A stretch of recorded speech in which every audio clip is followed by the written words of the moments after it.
بسم اللہ الرحمن الرحیم نحمدہ ونصلی ونسلم علی رسولہ الکریم اما بعد۔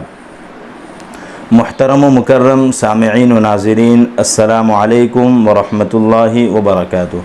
ناظرین، بعض حضرات یہ مسئلہ پوچھتے ہیں کہ جو بارش کے موسم میں جو کیچڑ ہو جاتا ہے یا اسی طرح بارش کا جو پانی ہے، اگر اس کے چھینٹے کپڑے پر لگ جائے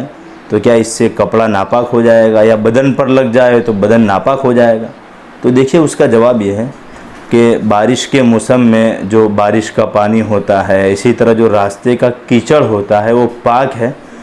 اس کے بدن پر لگ جانے سے یا کپڑے پر لگ جانے سے بدن یا کپڑا ناپاک نہیں ہوتا ہے۔ لیکن اگر اس بارش کے پانی میں گٹر کا پانی مل گیا یا کوئی اور ناپاکی مل گئی اور اس ناپاکی کا اثر پانی میں ظاہر ہو گیا، ناپاکی کے اثر کے ظاہر ہونے کا مطلب کہ ناپاکی کی بدبو آنے لگی یا اسی طریقے سے ناپاکی کا رنگ پانی میں آ گیا، تو پھر یہ پانی ناپاک ہو جائے گا۔ اس کے کپڑے پر لگنے سے یا بدن پر لگنے سے کپڑا یا بدن ناپاک ہو جائے گا۔ اب اس میں ایک مسئلہ بھی اس میں بتا دوں کہ اگر یہ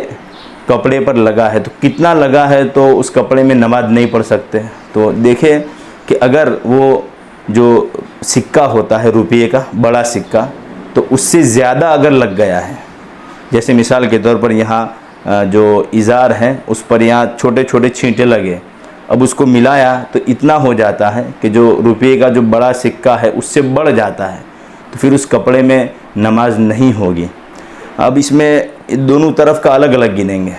ایک ساتھ لگا ہے ایک روپیے کا جو سکہ ہوتا ہے بڑا سکہ، اس سے زیادہ تو مسئلہ واضح ہے کہ اس میں نماز صحیح نہیں ہوگی۔ لیکن چھوٹے چھوٹے چھینٹے اڑے ہیں تو یہ جو ایک حصہ ہے ازار کا اس کا ملائیں گے، نیچے کا جو حصہ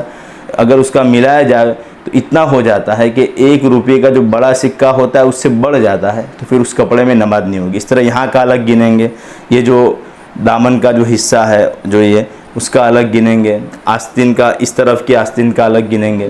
تو بہرحال اتنا لگا ہے کہ روپیے کا جو بڑا سکہ ہے اگر اس سے زیادہ ہو جاوے، اگر اس کو ملایا جاوے یا ایک ساتھ اتنا لگا ہے تو پھر اس کپڑے میں نماز صحیح نہیں ہوگی۔ ہاں، اگر سکے کے برابر لگا ہے، سکے سے زیادہ نہیں بلکہ سکے جتنا لگا ہے، تو اس میں نماز تو ہو جائے گی لیکن نماز مکروہ تحریمی ہوگی۔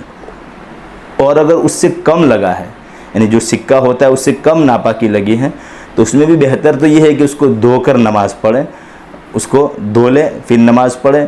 اور اگر دھوئے بغیر ایسے ہی اگر وہ نماز پڑھ لیتا ہے تب بھی اس کی نماز ہو جائے گی، لیکن اگر سکے سے بڑھ گیا ہے تو پھر نماز نہیں ہوگی۔ ہاں، اگر کوئی آدمی اس کو دھو لیتا ہے، اب اس میں کپڑے بدلنا ضروری نہیں ہے، بلکہ اگر آدمی دھو لے اور پھر نماز پڑھ، چونکہ دھونے سے ناپاکی دور ہو جاتی ہے، تو اس نے دھو لیا اور پھر نماز پڑھتا ہے تو اس کی نماز ہو جائے گی۔ اسی طرح اس میں ایک اور مسئلہ ہے، میں بتا دوں کہ ابھی جو میں نے بتلایا کہ اس میں کوئی ناپاکی ملے اور ناپاکی کا اثر ظاہر ہو جائے، یہ اس وقت ہے جب کہ پانی بہتا ہوا ہو یا ٹھہرا ہوا ہے لیکن 225 اسکوائر فٹ جتنا ہے یا اس سے زیادہ ہے۔